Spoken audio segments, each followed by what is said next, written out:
ಇವತ್ತು ಒಂದು ಸ್ವಲ್ಪ ಲೇಟ್ ಆಗುತ್ತೆ ಅಂತ ಅಂದ್ಕೊಂಡೆ, ಬಟ್ ನೋಡಿದ್ರೆ ಇವತ್ತು ವ್ಲಾಗ್ ಅಪ್ಲೋಡ್ ಮಾಡೋಕ್ಕೆ ಆಗಿಲ್ಲ. ಸೊ ಹೇ ಗೈಸ್, ಎಲ್ರಿಗೂ ನಮಸ್ಕಾರ, welcome back to my daily vlog. So ಇವತ್ತು ಬೆಳಗ್ಗೆನೇ ವ್ಲಾಗ್ ಅಪ್ಲೋಡ್ ಮಾಡೋಕ್ಕಾಗಿಲ್ಲ, ಆ್ಯಂಡ್ ಆಲ್ಸೋ ಸಂಜೆ ಕೂಡ ಅಪ್ಲೋಡ್ ಮಾಡೋಕ್ಕಾಗಿಲ್ಲ. ಯಾಕಂತಂದರೆ ನಾನು ನಮ್ಮ ಮನೆ ದೇವಸ್ಥಾನಕ್ಕೆ ಹೋಗಬೇಕು ಅಂತ ಅಲ್ಲಿ ರೆಡಿ ಆಗ್ತಾಯಿದ್ದೀನಿ.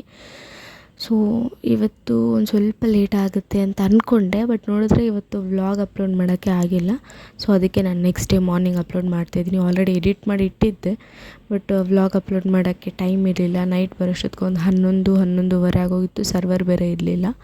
ಸೊ ಅದಕ್ಕಾಗಿ ಸರಿ ಬೆಳಗ್ಗೆ ಅಪ್ಲೋಡ್ ಮಾಡೋಣ ಅಂತಂದ್ಬಿಟ್ಟು ಹಾಗೆ ಇಟ್ಟಿದ್ದೆ ವ್ಲಾಗು. ಸೊ ನಾನು ಎಲ್ಲಿ ಹೋಗಿದ್ದೆಯಪ್ಪ ಅಂತಂದರೆ, ನಮ್ಮ ಮನೆ ದೇವಸ್ಥಾನ ದೊಡ್ಡಬಳ್ಳಾಪುರ ಕಡೆ ಒಂದು ಊರಲ್ಲಿ ನಾರಸಿಂಹನಹಳ್ಳಿ ಅಂತ ಆ ಕಡೆ ಅಲ್ಲಿತ್ತು.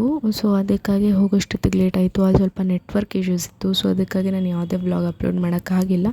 ಸೊ ಹಾಗೆ ನಮ್ಮ ಮನೆ ದೇವಸ್ಥಾನ ಜೊತೆ ಒಂದು 2-3 ದೇವಸ್ಥಾನ ನೋಡಿಕೊಂಡು ಹಾಗೆ ಘಾಟಿ ಸುಬ್ರಹ್ಮಣ್ಯ ದೇವಸ್ಥಾನಕ್ಕೂ ಕೂಡ ಹೋಗಿದ್ವಿ ನಾವು.